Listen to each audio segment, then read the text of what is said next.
Hello बच्चों, कैसे हैं आप सब। उम्मीद करती हूँ आप सब अच्छे होंगे।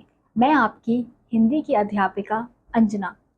आज की कक्षा में हम पढ़ेंगे विराम चिन्हों का प्रयोग, अध्याय नंबर 17। चलिए शुरू करते हैं। विराम चिन्हों से वाक्य की गति का नियंत्रण होता है, यानी कि विराम चिन्हों से हमें पता चलता है कि वाक्य की जो गति है वो किस प्रकार हम उसको नियंत्रण कर पाते हैं। अब विराम का अर्थ है रुकना या विश्राम लेना, यानी कि विराम का क्या अर्थ होता है? रुकना, ठहराव और विश्राम लेना। बातचीत करते समय हम सदा समान प्रवाह से ना तो बोलते हैं और ना ही लिखते हैं। हमारी मानसिक दशा की स्थिति सदा समान रहती है। बोलते या पढ़ते समय वाक्य के अंत अथवा बीच में किसी कथन पर बल देने अथवा स्पष्ट करने के लिए हमें रुकना अथवा ठहरना पड़ता है। यानी कि जब हम किसी से कुछ बात करते हैं या हम कुछ लिखते हैं तो हम सेम गति यानी कि समान गति से तो नहीं बोलते या समान गति से नहीं लिखते, हम कुछ उसमें ठहराव करते हैं, उसमें हम रुकते हैं, हम कहीं पर रुक कर बोलते हैं। अगर हमने एक वाक्य बोला फिर हम थोड़ा रुकते हैं, फिर हम दूसरा वाक्य शुरू करते हैं। हम एक ही गति से तो नहीं, कोई वाक्य हम ऊंचे उसमें पढ़ते हैं, कोई वाक्य नीचे उसमें पढ़ते आवाज में पढ़ते हैं। तो इस प्रकार से हम रुकना, ठहराव हम वाक्य में प्रयोग करते हैं। तो जैसे रुको मत जाने दो और दूसरा रुको मत जाने दो। अब इसमें दोनों वाक्य में समान शब्दों का प्रयोग किया गया है, लेकिन इन चिन्हों के आधार पर हम अपने वाक्य को पढ़ते हैं और लिखते हैं। जैसे रुको मत जाने दो। अब यहाँ पे इस वाक्य में क्या दर्शाया जा रहा है कि वाक्य में दर्शाया जा रहा है कि हम कह रहे हैं कि रुको मत जाने दो, और दूसरे वाक्य में रुको मत जाने दो। अब हमने जो बीच में रुको मत के बाद जो ठहराव हम लाए, हम रुक गए, रुको मत जाने दो। अब इसका मतलब क्या है कि रुको मत जाने दो। दूसरे उसमें क्या है? रोको मत जाने दो। देखिए कि अल्प विराम का स्थान बदल देने से वाक्य का अर्थ बदल गया, क्योंकि वाक्य में वक्ता के विराम की मानसिक दशा बदल गई है। यदि इन चिन्हों का प्रयोग ना किया जाए तो भाव अथवा विचार की स्पष्टता में बाधा पड़ेगी और वाक्य एक दूसरे में उलझ कर रह जाएंगे। यानी कि अगर हमारे वाक्य में विराम चिन्हों का प्रयोग ना किया जाए तो क्या होगा कि जो वाक्य हैं वो आपस में उलझ जाएंगे। तो इसलिए विराम चिन्हों का प्रयोग करना हमारे वाक्य में महत्वपूर्ण होता है। कथन के स्पष्टीकरण, शैली को गतिशील और विचारों को सुबोध बनाने के लिए जिन चिन्हों का प्रयोग किया जाता है उन्हें क्या कहा जाता है? उन्हें विराम चिन्ह कहते हैं।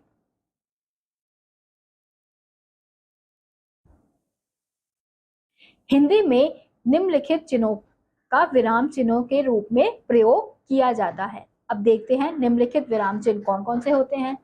पहला, पूर्ण विराम।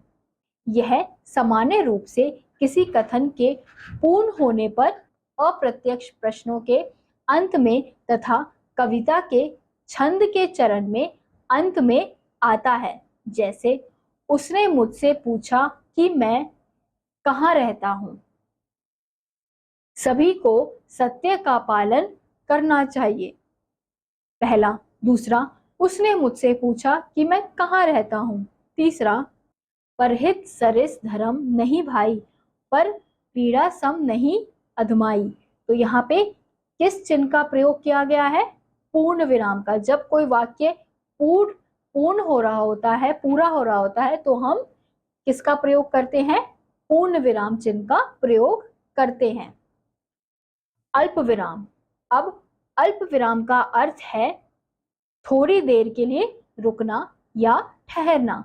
वाक्य में अपनी बात स्पष्ट करने हेतु जहां कम समय के लिए रुकना आवश्यक होता है वहां अल्प विराम का प्रयोग किया जाता है। यानी कि जब हम वाक्य में किसी को कुछ समझाने के लिए, कुछ बताने के लिए अल्प विराम का प्रयोग, यानी कि अल्प विराम का मतलब होता है कि हमें वाक्य में वाक्य बोलते हुए थोड़ी देर रुकना है, फिर उसके बाद दूसरा वाक्य शुरू करना है, बोलना शुरू करना है, ताकि सामने वाले को जो हम लिख रहे हैं, बोल रहे हैं, वो समझ आए। अगर हम अल्प विराम नहीं लगाएंगे, उसको लगातार बोलते जाएंगे समान गति से, तो वाक्य आपस में उलझ जाएंगे। तो अल्प विराम के जरिए हम वाक्य में रुक जाते हैं, थोड़ी देर के लिए हम रुक जाते हैं, और वो आवश्यक होता है।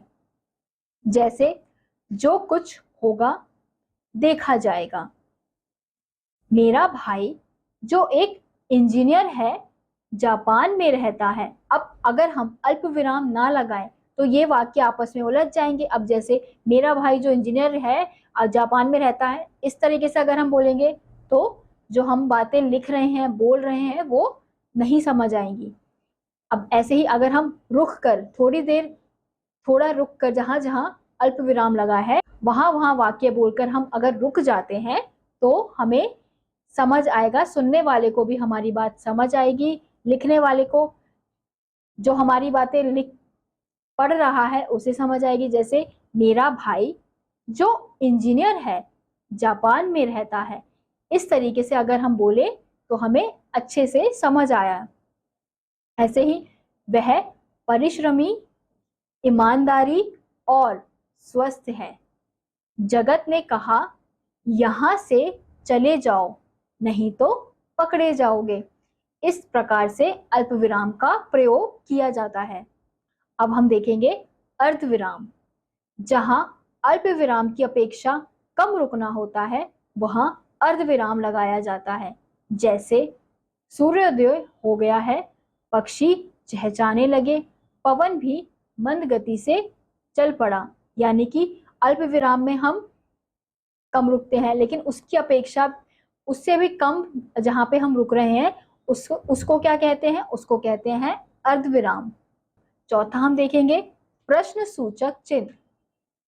वाक्य में प्रश्न पूछने के बाद सदैव प्रश्नवाचक चिन्ह लगाया जाता है। जैसे जैसे तुम्हारा क्या नाम है। अब इस वाक्य के बाद हमने क्या लगाया? कौन सा चिन्ह लगाया? हमने प्रश्न सूचक चिन्ह लगाया, क्योंकि इससे हमें पता चला कि हम किसी से प्रश्न पूछ रहे हैं या कोई हमसे प्रश्न पूछ रहा है। ऐसे ही पांचवा विस्मयादि बोधक चिन्ह। विस्मय, हर्ष, शोक, घृणा आदि भावों को दर्शाने वाला विस्मय, हर्ष, शोक, घृणा आदि भावों को दर्शाने वाले शब्दों अथवा वाक्यों के अंत में इस चिन्ह का प्रयोग किया जाता है। जैसे आहा कैसा सुहावना मौसम है, उफ कितना गहरा गांव है, छी कितनी गंदी जगह है। तो यहाँ पे बताया गया है कि विस्मयादि बोधक कहाँ लगाया जाता है ये चिन्ह? जहां पर हम हर्ष, शोक, घृणा इन सब भावों को प्रकट करते हैं, वहां पर उस वाक्य में ये चिन्ह का उपयोग किया जाता है। अब छठा है उपविराम। उदाहरण या नामांकित का संकेत करने के लिए तथा नाटक के संवादों में इस चिन्ह का प्रयोग किया जाता है। अब जैसे दूत, महाराज, दूत महाराज की जय, महाराज कहो दूत क्या समाचार लाए हो। अब यहाँ पे किसका उपविराम का प्रयोग किया जा रहा है? किसके लिए? उदाहरण के लिए, उदाहरण के लिए और निमांकित संकेत के लिए हम किसका प्रयोग करते हैं? उपविराम चिन्हों का प्रयोग करते हैं। इसके अतिरिक्त जहां किसी बात को अलग करके दिखाना हो वहां भी इसका प्रयोग किया जाता है। जैसे विज्ञान, अगर हम विज्ञान के बारे में बताएं, वरदान या अभिशाप आदि है। अब हम विज्ञान के बारे में बता रहे हैं, तो अगर हमें किसी चीज को अलग करके बात करनी हो, अलग करके बताना हो या दिखाना हो, तो भी हम किसका? उपविराम का प्रयोग करते हैं। अब सातवां निर्देशक चिन्ह। अपनी बात को स्पष्ट करने या उदाहरण देने के लिए निर्देशक चिन्हों का प्रयोग किया जाता है। जैसे वचन के दो भेद होते हैं। अब निर्देशक चिन्ह इसमें है क, एक वचन, बहुवचन। अब ये जो चिन्ह का उपयोग किया जा रहा है वो क्या है? वो है हमारे निर्देशक चिन्ह।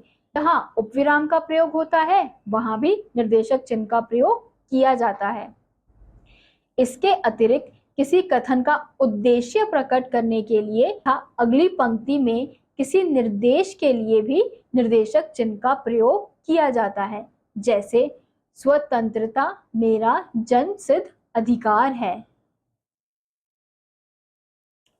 लोकमान्य तिलक सुभाष चंद्र बोस ने कहा था, तुम मुझे खून दो मैं तुम्हें आजादी दूंगा। अब यहाँ पे तो अलग अलग वाक्य हैं, बट यहाँ पे किस चिन्ह का प्रयोग किया गया है? निर्देशक चिन्ह का प्रयोग किया गया है। अब जहाँ पे हमें उद्देश्य प्रकट करने होते हैं तो वहां पे किसका प्रयोग किया जाता है? निर्देशक चिन्ह का प्रयोग किया जाता है। अब छठा है विवरण चिन्ह।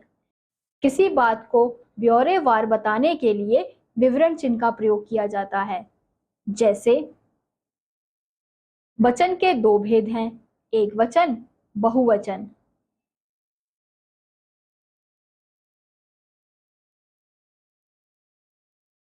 अब ऐसे ही योजक चिन्ह, दो शब्दों जिनके बीच कोई संधि नहीं होती को जोड़ने के लिए योजक चिन्ह का प्रयोग किया जाता है। जैसे रात, दिन। अब इनको जोड़ने के लिए हमने किसका प्रयोग किया? योजक चिन्ह का। भाई, भाई। इस प्रकार से माता, पिता, लड़का, लड़की। इस प्रकार से हम किसका, इन सब शब्दों को लिखने के लिए हम किसका प्रयोग करते हैं? योजक चिन्ह का। कोष्ठक, जब किसी पद या वाक्यांश के अर्थ को उसी वाक्य के भीतर स्पष्ट करने की आवश्यकता समझी जाती है तो कोष्ठक का प्रयोग किया जाता है। यानी कि जब कोई पद, कोई शब्द या वाक्यांश के अर्थ को उसी के भीतर यानी कि उसी टाइम पर उसे समझाने की आवश्यकता होती है तो हम किसका प्रयोग करते हैं? कोष्ठक चिन्ह का प्रयोग करते हैं। जैसे वह दूरदर्शी। अब इस शब्द को समझाने के लिए हम दूर की सोचने वाली, अब हमने इसके लिए किसका प्रयोग किया? कोष्ठक चिन्ह का प्रयोग किया। संक्षेपक या लाघव चिन्ह, किसी बड़े शब्द को संक्षेप में लिखने के लिए उस शब्द का प्रथम अक्षर लिखकर उसके आगे शून्य या बिंदु लगा देते हैं। यानी कि जो कोई बड़े शब्द होते हैं या उसको संक्षेप लिखने के लिए, को छोटा लिखने के लिए हम क्या करते हैं? संक्षेपक या लाघव चिन्ह लगाते हैं। जैसे पंडित का प लगा के, प लिखकर हम क्या कर देते हैं? संक्षेप चिन्ह लगा देते हैं। डॉक्टर का डॉ लगा के हम संक्षेप चिन्ह लगा देते हैं। अब 12वां है त्रुटि पूरक। जहां कुछ लिखने से छूट जाता है वहां इस चिन्ह का प्रयोग किया जाता है। यानी कि लोग लड़ लड़कर, अब यहाँ पे अगर किसी वाक्य में हम कुछ लिखना भूल गए हैं तो उस वाक्य में हम त्रुटि पूरक चिन्ह का प्रयोग करते हैं कि यहाँ पे कुछ चीज गायब है या मिसिंग है, छूट गई है, तो हम वहां पर त्रुटि पूरक चिन्ह का प्रयोग करेंगे।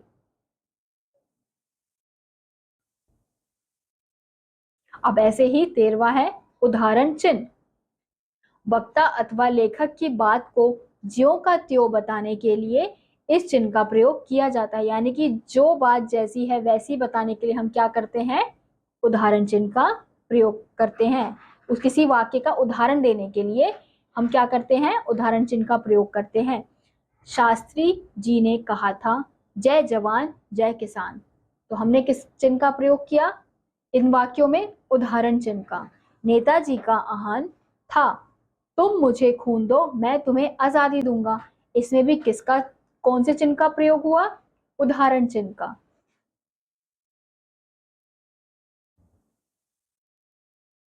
एक खरे उदाहरण चिन्ह का प्रयोग किसी रचना या किसी उपनाम को दर्शाने के लिए किया जाता है।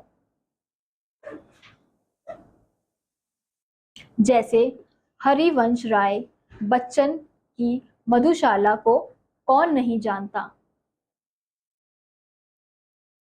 यानी कि एक हरे उदाहरण, यानी कि किसी उदाहरण का प्रयोग के लिए भी, रचना के लिए हम क्या करते हैं, किसी उपनाम को दर्शाने के लिए हम किसका प्रयोग करते हैं, उदाहरण चिन्ह का प्रयोग करते हैं।